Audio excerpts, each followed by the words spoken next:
There is a very famous neuroscientist in the United States by the name of Vilayanu Ramchandran. In fact, Richard Dawkins has spoken of him as the Marco Polo of neuroscience.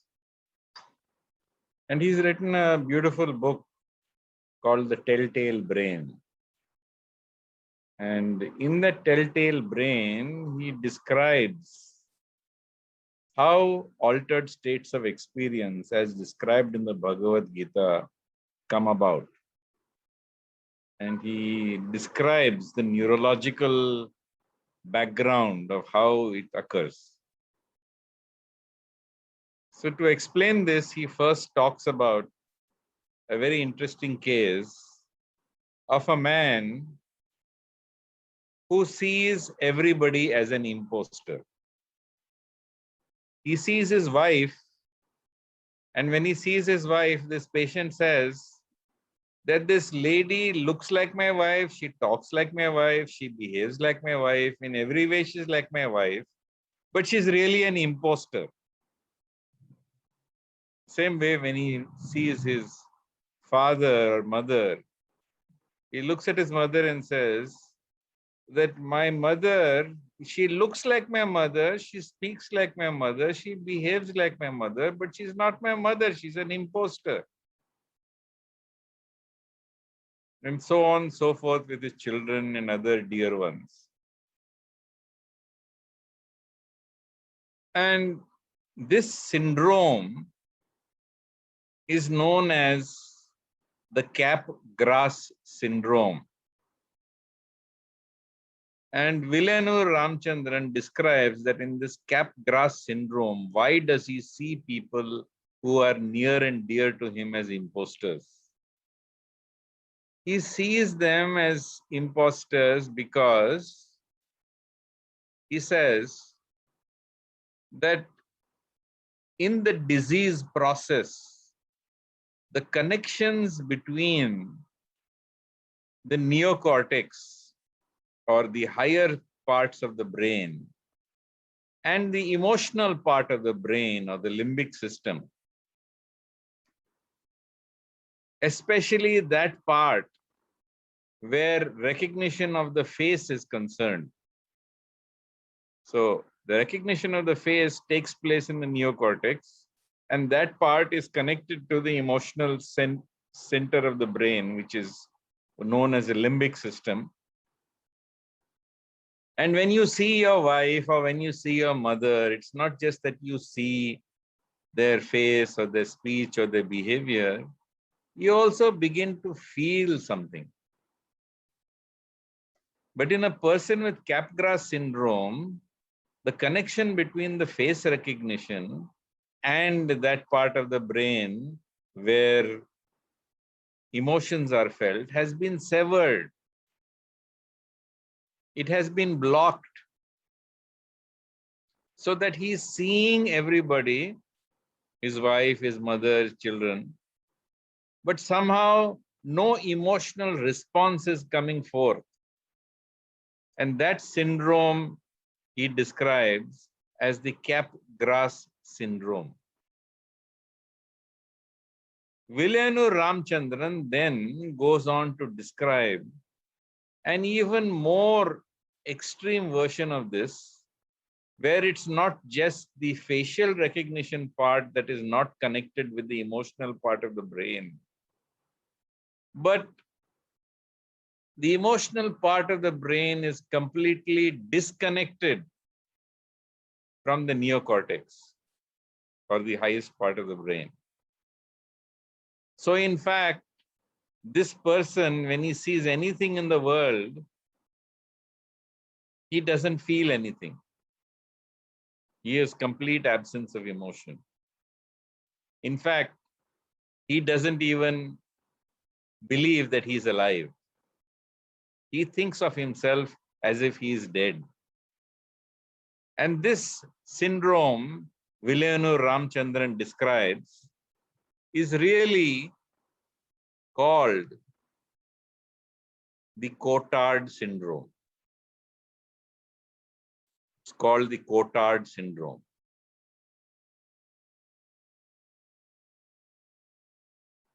And in this Cotard syndrome, the person believes that he is as good as dead. He doesn't see, he has lost his sense of self. And having lost his sense of self, there is nobody who can actually touch that emotional part of his brain. So he is, one would say, Sthita Prajna. One would say he is a Sakshi, like the person who is functioning in Karma Yoga. And indeed, we come now to that part of the Dhyana Yogi who also has transcended this feeling from thinking. So this Cotard syndrome, the person believes that I am not there, I am nothing, I am dead, even I am dead. And nothing in the world can touch him. This also occurs to many of us, not necessarily suffering from Cotard syndrome or in such an extreme circumstance, but we also experience some emotional detachment, this feeling of being Sakshi, this loss of sense of self, which is known as depersonalization. Depersonalization means you have lost your sense of self. All that you think that you are, you were, your background, your autobiographical self, this whole autobiographical self is lost. And as you lose this autobiographical sense of self, then you become completely disconnected from emotion, even with your near and dear loved ones. So you become Jitatmana Prashantasya Paramatma Samahitah Sitoshana Sukha Dukheshu Tatha Man Apmanayo. So such a person is not excited when there's cause for joy. He is not depressed when there's cause for sorrow. He is free from attachment, fear, and anger. He is a sage of steady wisdom. It's a perfect description of a person who is completely depersonalized. And when he is depersonalized and he looks at the world does not pluck his heartstrings. The world does not cause any emotional response from him. And therefore, when he looks at the world and what does he see? He looks at the world and he sees that indeed this world is like a movie. This world is like a world you're seeing behind a thick glass. You're seeing this world which is not affecting you. You are the true Sakshi. This phenomenon is known in psychology as derealization, which means the world does not appear real to you because it does not impact your emotions at all. So depersonalization leads to loss of self and is often accompanied by, when it's more extreme, it's accompanied by derealization, which is that you have lost all sense of emotion towards the rest of the world. And these are indeed the states of consciousness that are being experienced by all these people who have successfully completed the paths of yoga, which Krishna is describing through the Bhagavad-Gita. In fact, some of the states of depersonalization you might have experienced if you get off a plane in a new place, if you are under severe stress. Some of these things happen even as a result of taking ganja or charas. So these sometimes trip you into these altered states of consciousness. So also, for example, people who take LSD, people who take psilocybin, some of them trip into the state which is known as depersonalization and derealization. But Bhagavad Gita does not recommend the use of drugs. The Bhagavad Gita recommends that by following these paths of yoga, one can automatically achieve that state of emotional equanimity, that state when you are free from suffering, when you are free from joy and sorrow and honor and dishonor, where you do not experience like other people heat and cold, pain and pleasure. All of these are the result of practicing and following the systems of yoga that are described in the Bhagavad-Gita by Lord Krishna. So, I wanted to explain this to you because I wanted you to have a clear understanding that Bhagavad-Gita talks about states that are actually attainable. Because some people say, "Aisa kabhi nahi ho sakta hai." How is it possible that I'll not feel anything? How is it possible that I will become emotionally equanimous? How is it possible that I will lose my sense of self, or I will look upon the world as an illusion? The truth is, the world is not an illusion, but in a realized state, in this state of depersonalization and derealization, the world appears like an illusion. The sense of self also is extinguished in extreme states of depersonalization. And therefore, that person is one who has, in fact, one could say, conquered his mind. So we come to the 6th chapter of the Bhagavad-Gita. And in the 6th chapter of the Bhagavad-Gita, Krishna very clearly states in the 5th text, Udared atmanatmanam natmanam avasadyet atmaiva hi atmano bandhur atmaiva ripur atmanah. A man should elevate himself by his own mind. He should not degrade himself. For the mind is a friend of the conditioned soul and his enemy as well.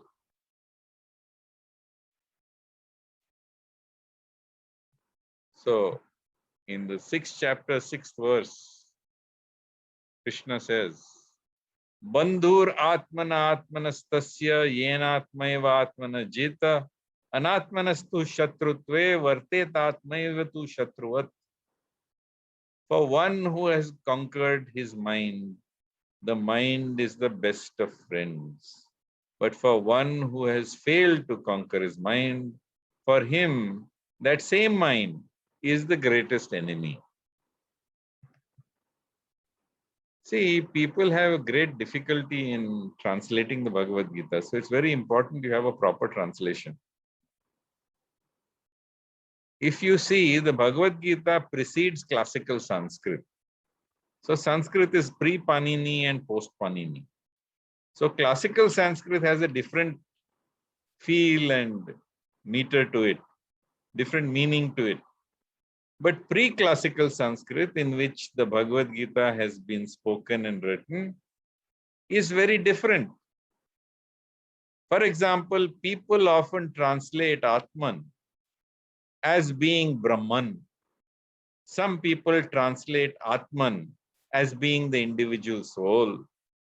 Some people translate Atman as so many things.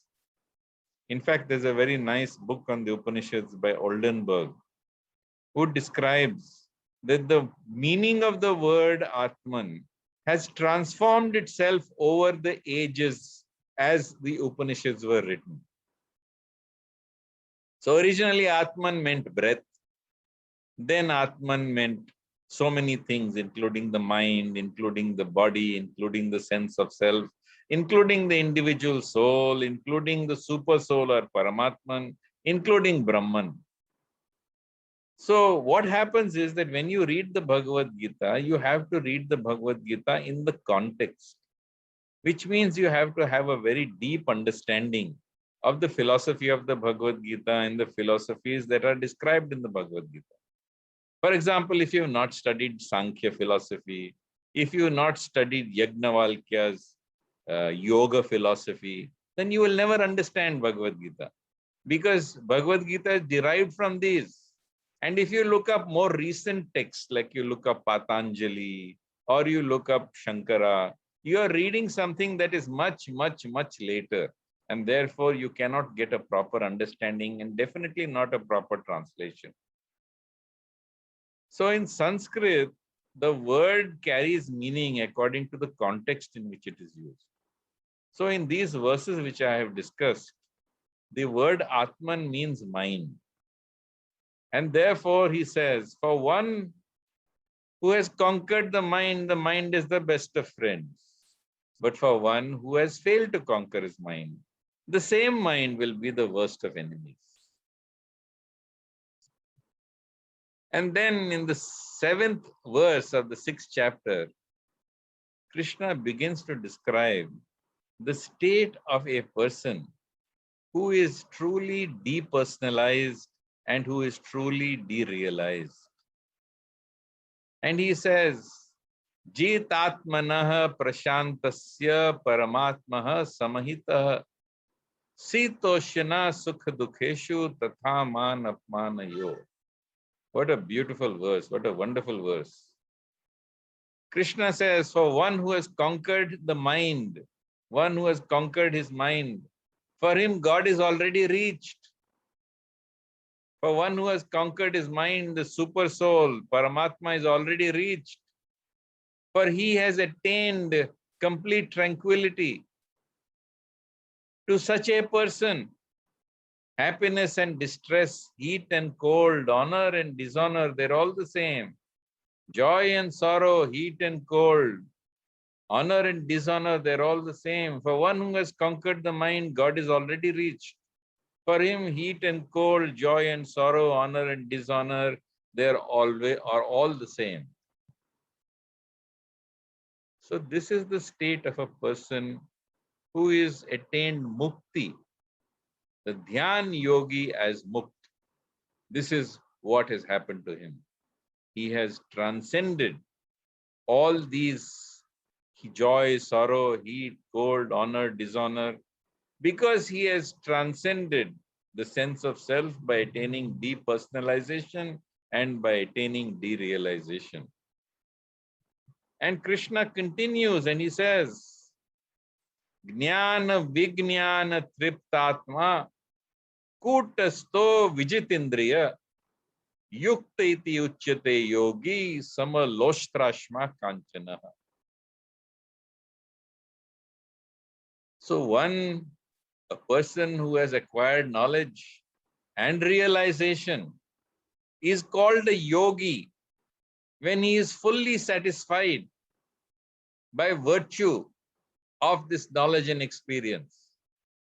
And not only has he attained full satisfaction, full contentment, full peace, he uses the word here called kutasto.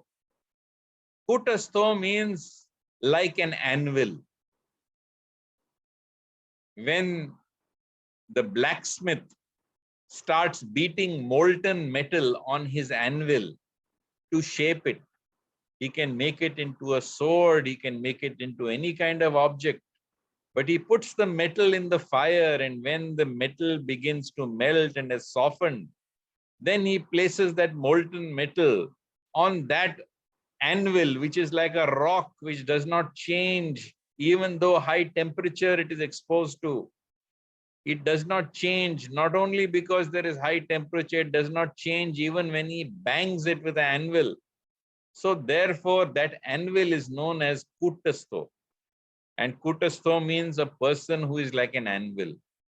That life may bash him, life may hammer him, life may put all kinds of challenges in his path, but the person is like an anvil. He does not get affected one bit. He is fully controlled in his mind and his senses. So, Jnana Vijnana Triptatma Kutasto Vijitindriya Yukta iti uchyate yogi is said to be truly united with God when he sees both pebbles or a rock, and he also sees gold with equal vision. By equal vision doesn't mean that he cannot differentiate between gold and a rock, but he has equal emotional value for gold and rock. And so he says, Yukti iti uchyate yogi sama loshtrashma kanchanaha. So whether he's offered gold or whether he's offered a rock or a boulder, he looks at it with equal emotional vision. This is the sign of a person who has truly attained both depersonalization and derealization. One who has attained that state of consciousness where neuroscience has resulted in the disconnection between the emotional part of the brain and the thinking part of the brain or the neocortex, where the sense of self, the autobiographical self, is extinguished, and therefore he has no value for these things within the world. And when he is even more advanced, what does he do? When he is even more advanced, he carries forth this equanimity, this equality of vision. He sees it with human beings as well. So in chapter 6, text 9, Krishna explains to Arjun, Surin mitrarya udasina madhyastha dvesha bandhushu sadhushva api cha papeshu sama buddhir vishishyate. So when he has attained that state of consciousness, when he is united with God, when his emotional part of the brain has been totally severed from the thinking part of the brain, when his sense of self has been extinguished, and when he looks at the world as if it's an illusion because it doesn't touch him or doesn't touch the chords of his heart, then whether he sees a well-wisher, Surin, whether he sees a person who is a friend and affectionate friend, who is a mitra, whether it's an enemy or a ari, an enemy, udasina, one who is neutral, dvesha, one who is envious, who hates you, bandhushu, whether he is amongst your close relatives and well-wishing friends, whether he is a sadhu, a pious saintly person, or whether he is a sinner, he sees them with equal vision. Surin mitrarya udasina madhyastha dvesha bandhushu sadhushva picha papeshu sama buddhir vishishyate. So this Krishna explains that the person who sees a rock and gold with equal vision is said to be still further advanced, even more advanced. When he sees the well-wisher, friend, enemy, the envious person, the pious, the sinner, those who are indifferent and impartial, he looks upon all of them with equal vision.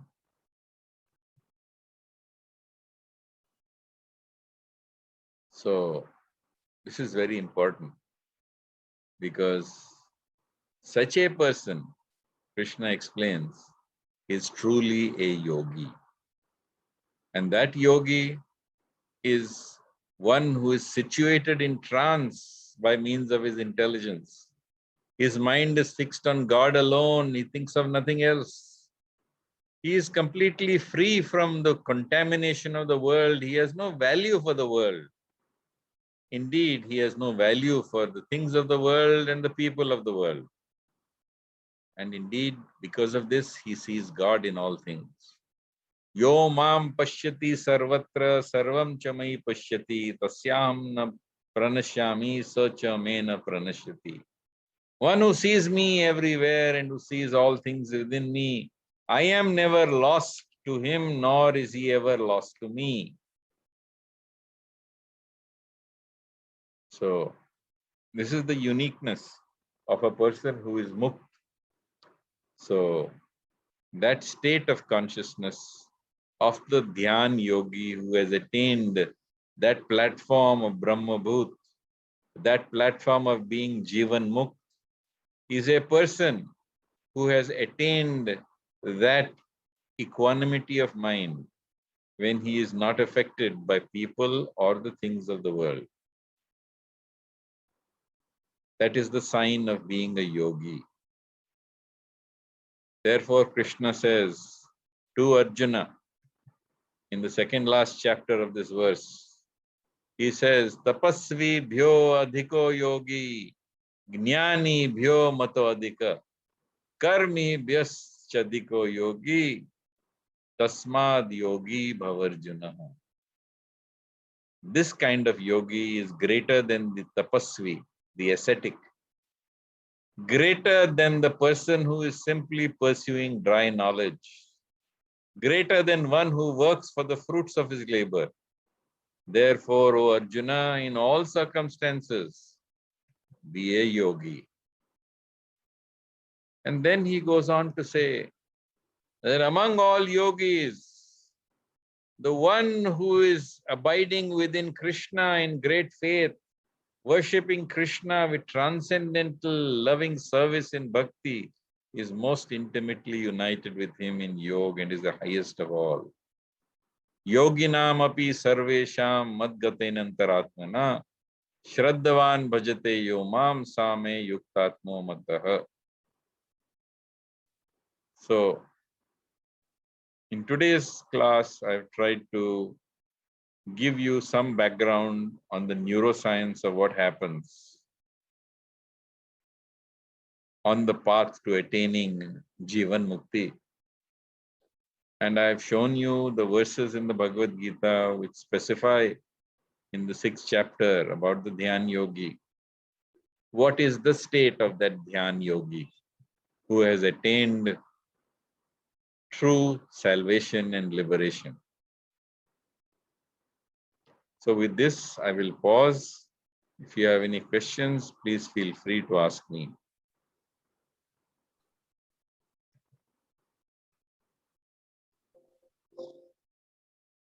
Yes, sir. Good morning, Dr. Shantanu. Dr. Shantanu, when you spoke about, this altered state of consciousness and, the mind entering this level where nothing really affects him or the individual. Then, what I wanted to ask was, is it normal or is it possible for a layman, people like us, to achieve and reach that state of consciousness? And if yes, how? So first of all, it is certainly possible, and many people have attained even partially, even temporarily, these states of consciousness, like when they are under tremendous stress and they don't know what to do. There's a loss of sense of self. They see the world as an illusion. So these states are experienced when you have had a loss of a loved one, when you are in severe financial distress. So these are some of the states that bring it on. But for those who want to attain the state of consciousness as a relief or a shelter, they should follow the principles of Bhagavad-Gita as I've been describing in all these videos right up till this point of time. So if you are able to offer everything to God, you are minimizing your sense of I, me, and myself. When you are chanting God's name, you are minimizing your wandering of your mind.